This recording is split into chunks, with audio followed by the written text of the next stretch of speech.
No other literature quite highlights the dangers of becoming a slave to your own inventions like Mary Shelley's Frankenstein. In Victor Frankenstein's selfish search for knowledge, he creates a being that he's not quite ready to take responsibility for, and it is his downfall. The creator-creation relationship is always there, for Frankenstein will always be the creator, and the creature will always be the creation. However, there is a power shift that occurs between them in Volume 2, when the creature asks Frankenstein to create a mate for him. From there, the connotation leans more toward that of a master-slave dynamic. A definition in the Oxford English Dictionary states that a slave is one who is completely under the domination of, or subject to, a specified influence. Victor certainly falls into this definition when creating the creature's female companion, or at least it's not until then that he starts thinking, chains and darkness were the only objects that pressed upon me. Several times he refers to his predicament as his slavery. Conversely, the creature later refers to himself as a slave, not a master, as he laments over Frankenstein's corpse. This is profoundly interesting,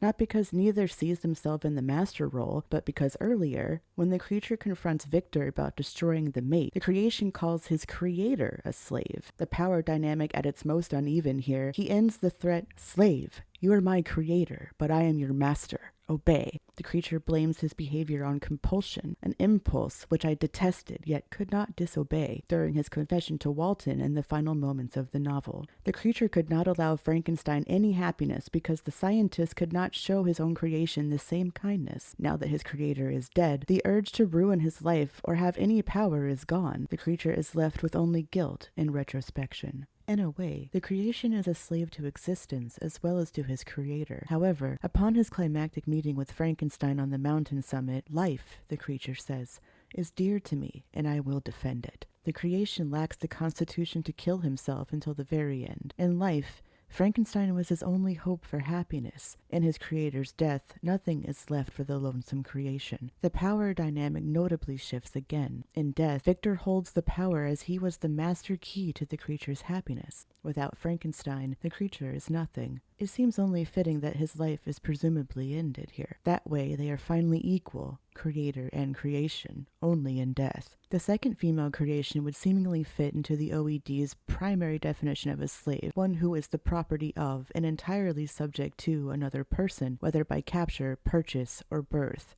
The master-slave relationship for her would exist between both Victor and the creation. In the case of the mate and the creature, she is a slave before she is created. For example, in the creation's plea to Frankenstein to create a companion, he explains his plan of living off the grid with this new companion. Her solitary fate is sealed before she even exists. Being that Shelley was a romantic and the industrial age was on the horizon when she wrote Frankenstein, it would be fair to hypothesize that Victor's hasty, innovative obsession with creating the first creature is Shelley's way of warning against reckless innovation and industrialization. It can certainly be read as a warning against delving into the unknown. There are some places that humans just aren't meant to go. Knowledge is powerful is a dangerous phrase for an obsessive but ignorant person like Frankenstein. It made him think he could play God. Frankenstein's story highlights one horrific, albeit fictional way, how one can become a slave to their own inventions. Perhaps Shelley hoped that readers would learn from Victor's devastating story, run from innovation, and flee back to nature.